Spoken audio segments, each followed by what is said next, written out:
अस्सलाम वालेकुम व्यूवर्स, आप सबों को आज के वीडियो में ईद का नमाज का तरीक़ा बता रहा हूँ। आप लोग गौर से इसे सुनें।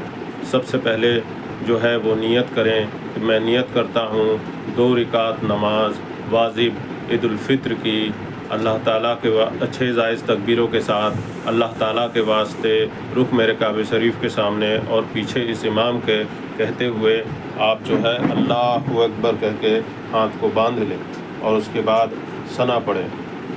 सना पढ़ने के बाद इमाम साहब फिर से तकबीर करेंगे, तो फिर आपके तकबीर अल्लाहु अकबर कहते हुए हाथ को छोड़ दें पहली, फिर दूसरी में अल्लाहु अकबर कहते हुए हाथ को छोड़ दें और फिर तीसरी में अल्लाहु अकबर कहते हुए हाथ को बांध लें।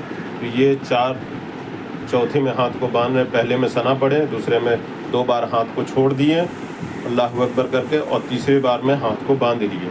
तो ये आपके पहले रकात के हो गए। उसके बाद इमाम साहब अलहम शरीफ पढ़ेंगे। अलहम शरीफ पढ़ने के बाद इमाम साहब सूरा पढ़ने के बाद रुकू में जाएंगे और सुजूद करेंगे। इस तरह पहली रकात हो गई। उसके बाद इमाम साहब खड़े होंगे, फिर से अलहम शरीफ पढ़ेंगे और अलहम शरीफ पढ़ने के बाद सूरा पढ़ने के बाद रुकू से पहले इमाम साहब फिर 3 जायज़ तकबीर कहेंगे। तो रुकू से पहले इमाम साहब फिर 3 जायज़ तकबीर कहेंगे, अल्लाहु अकबर हाथ को छोड़ दें, फिर अल्लाहु अकबर हाथ को छोड़ दें, फिर अल्लाहु अकबर हाथ को छोड़ दें और चौथी बार में अल्लाहु अकबर कह के सीधे रुकू में चले जाएं। और उसके बाद रुकू सुजूद होने के बाद में ईद की नमाज़ हो जाएगी। और ईद की नमाज़ होने के बाद खुतबा सुनना वाजिब है और खुतबा सुनने के बाद दुआ में शामिल रहिए। और उसके बाद ईद की नमाज़ से पहले मेरे भाई आप लोग फ़ितरा अदा कर दें और फ़जर का नमाज़ अदा करके ईदगाह में जाएं नमाज़ पढ़ने के लिए। ये 2 चीज़ बहुत ही ज़रूरी है, इस फ़जर का नमाज का अदा होना और फ़ितरा का अदा होना, तभी आपका ईद का नमाज वो अदा होगी। और नमाज अदा करने से पहले जो वज़ू बनाते हैं, इसमें बड़ा ही ध्यान से वज़ू में 4 फ़र्ज़ होते हैं। तो ये 4 फ़र्ज़ आप लोगों का ना छूटे, तो वज़ू अच्छे से करें। और सबसे पहले वज़ू के फ़र्ज़ में चेहरे का धोना, ये कान के लौस को भिगाते हुए ये अच्छे तरीके से धोएं, तो ये वज़ू का पहला फ़र्ज़ मुकम्मल हो जाएगा।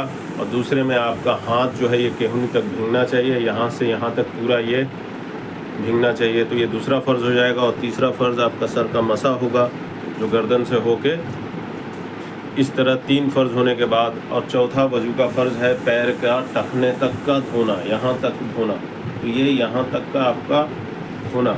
इस 4 फ़र्ज़ मुकम्मल करने से आपका नमाज वो दुरुस्त होगा। अगर वज़ू दुरुस्त नहीं होगा तो नमाज दुरुस्त नहीं होगा। तो ईद के नमाज के लिए फ़जर का नमाज का अदायगी होना ज़रूरी है, फ़ितरा का अदा होना ज़रूरी है, वज़ू का सही करना ज़रूरी है।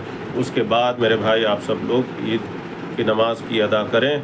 और ईद की नमाज की ईद का मुबारकबाद मेरे तरफ़ से कादरी चैनल 1786 की तरफ से आप सभी लोगों को 2025 का ईद बहुत बहुत मुबारक हो।